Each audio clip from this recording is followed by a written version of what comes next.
Nous sommes le 6 octobre 2016, dernière édition du 7-8, les invités pour cette semaine, rencontre avec celles et ceux qui font l'actualité dans le département. Et aujourd'hui, vous entendrez Jean-Marc Lerudulier, le maire de Buc. Sa commune accueille une nouvelle édition du festival de la bande dessinée, le 9e art à l'honneur. Parrain cette année, baptême, le dessinateur du Marsupilami. De nombreux auteurs sont aussi attendus. Et puis Jean-Pierre Piat, le directeur de la batterie à Guyancourt, nous présentera les grandes lignes de sa programmation pour cette nouvelle saison, la saison qui s'est ouverte vendredi dernier. Jean-Marc Lerudulier, bonsoir. Bonsoir. Vous êtes le maire de Buc et donc le premier invité. Ce soir, nous allons évoquer cette nouvelle édition du festival que vous accueillez, que vous organisez même. C'est la 23e année pour ce festival, déjà, toujours un incontournable. Est-ce qu'il y a des nouveautés cette année? On va commencer par ça. Il y a des nouveautés parce que d'abord le festival ne se fait pas dans le château puisque le château est en travaux pour l'instant, mais nous avons installé 800 mètres carrés de tentes. Donc nous faisons ça dans le parc du château et tout se passera très bien. Au niveau des auteurs, c'est une cinquantaine d'auteurs comme d'habitude. C'est des Français bien sûr, mais aussi c'est un festival un peu international puisqu'on accueille cette année des Serbes, on accueille un Canadien, on accueille un Espagnol et on accueille même un Chinois. Donc c'est vraiment très cosmopolite. C'est l'occasion de voir la diversité de la bande dessinée, les différents styles. Il n'y a pas que la BD franco-belge, ni les mangas. Voilà. Vous le verrez en vous rendant sur le festival qui se déroulera samedi et dimanche. Et puis dès le vendredi soir. Hein, il y a déjà... Alors dès le vendredi soir, on ouvre, comme l'année dernière, on avait commencé à inaugurer ça, on ouvre ce festival par la projection d'un film. Cette année, c'est la projection d'un film Astérix qui va ouvrir le festival et ça a lieu au Théâtre des Arcades à Buc. Donc, des projections, en tout cas une projection, des expositions, des séances dédicaces. Alors des expositions et puis alors évidemment pendant les 2 jours, beaucoup de séances dédicaces en fait. C'est l'occasion pour les collectionneurs de la France entière et même au-delà de venir pour enrichir leur collection. Là, il faut admettre que c'est vrai qu'il y a des gens qui sont là depuis... Le festival ouvre à 10h le samedi et il y a des gens qui sont là depuis 3h du matin devant les grilles du château et qui dorment là même et qui attendent l'ouverture pour être les premiers. On quitte le monde culturel, mais juste une parenthèse sur l'organisation, surtout en cette période où les choses sont rendues encore plus compliquées avec toutes les normes de sécurité qui sont imposées. Alors effectivement, nous on est dans l'enceinte du parc du château, donc c'est une enceinte qui est fermée si vous voulez, donc effectivement on a eu des contacts avec la préfecture pour expliquer un peu ce qu'on faisait. On n'a pas eu de remarques particulières. Seulement, il n'y aura qu'une seule entrée, c'est vrai. Pour la première fois, on fera on fera des inspections de sacs et des choses comme ça. Je pense que c'est un festival qui devrait se passer comme d'habitude très normalement. On le dit souvent lorsqu'on évoque ce festival, mais la ville de Buc a une longue histoire avec la bande dessinée. On va tout de même en reparler, plus particulièrement avec Black et Mortimer. Ah oui, avec Black et Mortimer. Je vous laisse revenir sur l'anecdote. Ah ben ça c'est vraiment... on s'aperçoit là que le dessinateur de Black et Mortimer a vraiment été à Buc pour dessiner, parce qu'on retrouve encore des restes de bâtiments qu'il a photographié, qu'il a peint en fait. Pour l'album SOS Météor, 1959. C'est 1959 quand même, c'est vieux. Donc c'est vrai que, et dans cet album des SOS Météor, on trouve le château de Buc, et comme par hasard, on a fait le premier festival de la bande dessinée dans le château de Buc. Comment vous faites le choix des auteurs? Parce que vous élaborez ce festival tout au long de l'année, ça ne se fait pas à la dernière minute. Alors ça se fait tout au long de l'année, effectivement. Mes collaboratrices, si vous voulez, du service culturel, Madame Anissa Tamini, Madame Sophie Cour, Madame Divaret, toute l'année sont à la recherche, effectivement. Et puis on fait, il y a des bénévoles aussi, des amateurs de bande dessinée, des bénévoles qui nous aident largement. Et par exemple, je suis allé cette année au festival de la bande dessinée de Soliesville. Soliesville, c'est dans le Var. Et j'ai eu l'occasion de rencontrer des auteurs que j'avais déjà vus à Buc. et on renoue des contacts et on peut nouer des contacts avec des anciens en parlant de notre festival. Et on s'aperçoit finalement que le festival de Buc est très connu. C'est pas encore le festival d'Angoulême, Non, mais il n'y ça a va pas qu'Angoulême. venir. Voilà, vous allez concurrencer Angoulême bientôt. Voilà. Le parrain cette année, c'est Baptême. Ah oui. C'est lui qui a signé l'affiche du festival également. Et puis il a collaboré avec les différentes écoles, je vous l'emprunte, mais il y a eu ce petit agenda qui a été réalisé avec les élèves sur les différents dessins qui ont été faits. Baptême, bien évidemment, a signé la couverture. Nous l'avons rencontré, Baptême, il y a quelques mois. Je vous propose de redécouvrir ce reportage, si vous ne l'avez pas encore vu, consacré à son travail avec les écoles. Regardez. Le festival BD de Buc, un incontournable depuis 20 ans pour les amateurs du 9e art. Scénaristes et dessinateurs s'y succèdent chaque année en octobre.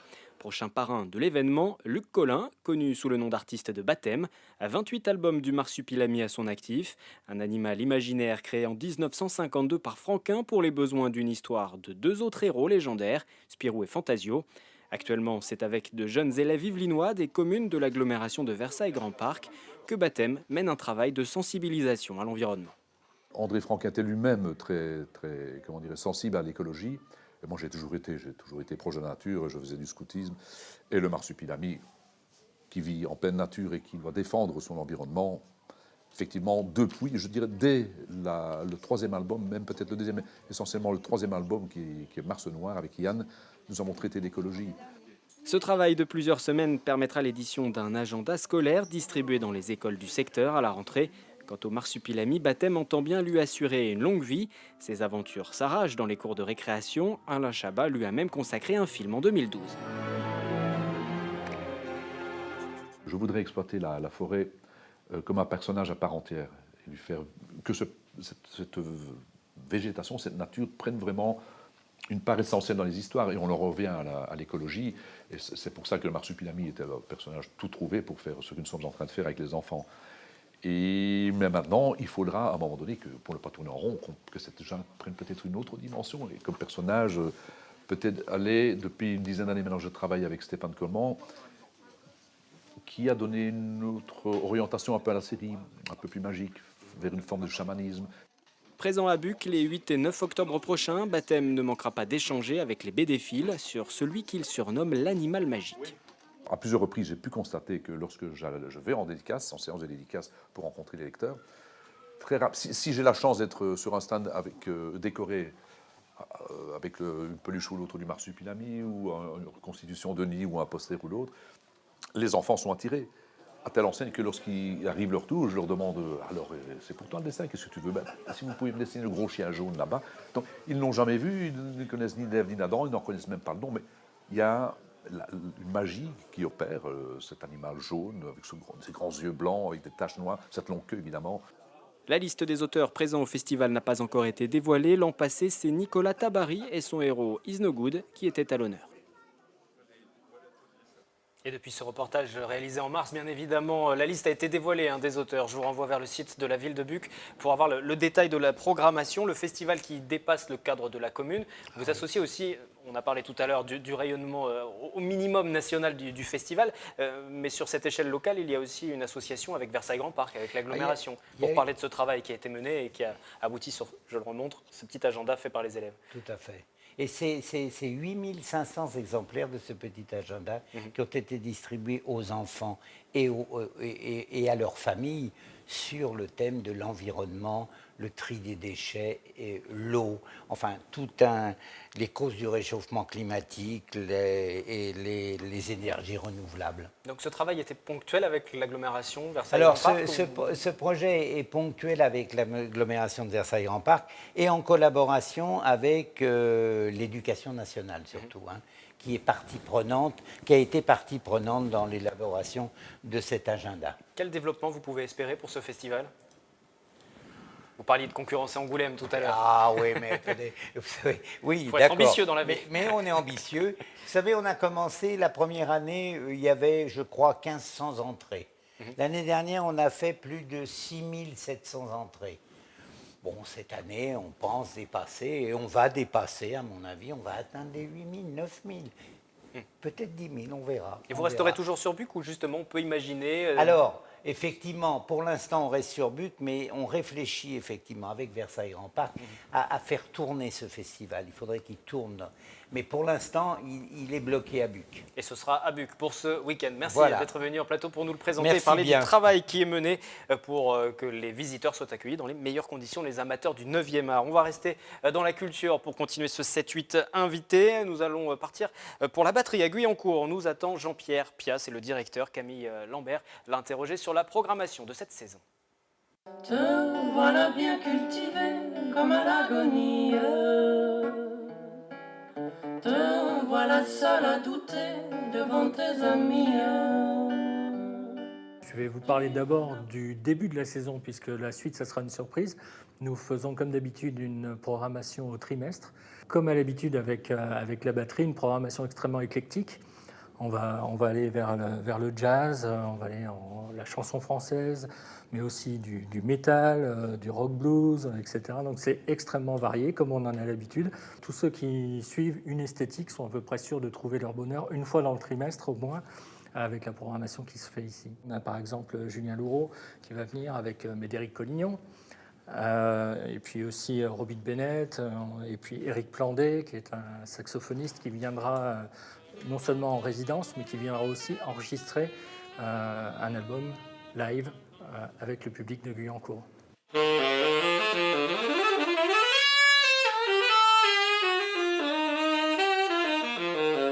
Le groupe Hetz, qui malheureusement, suite aux attentats l'an dernier, avait été déprogrammé, et donc on va les retrouver cette année. En rock et rock blues, on a des grandes pointures qu'on accueille, qui sont les musiciens de 10 Years After, d'abord, donc groupe mythique, et puis aussi Band of Friends, qui est en fait, ce sont les musiciens de Rory Gallagher, là aussi autre grand bluesman disparu. Mais ils ont reformé le groupe et ils ont changé de guitariste-chanteur évidemment. Et voilà, c'est vraiment impressionnant à écouter. C'est à la perfection. On retrouve vraiment toute la grande époque de ces groupes.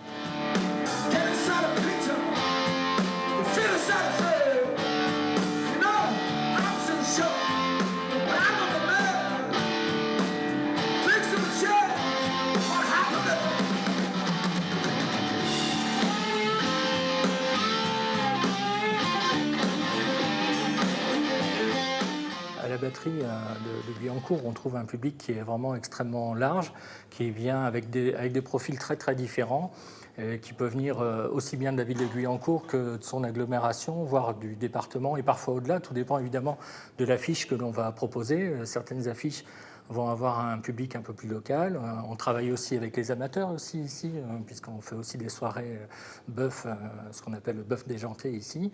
Les attentes pour cette année, c'est de pouvoir continuer tout le travail de fond que l'on réalise ici, notamment dans l'accompagnement des artistes en voie de développement, notamment au travers de résidences.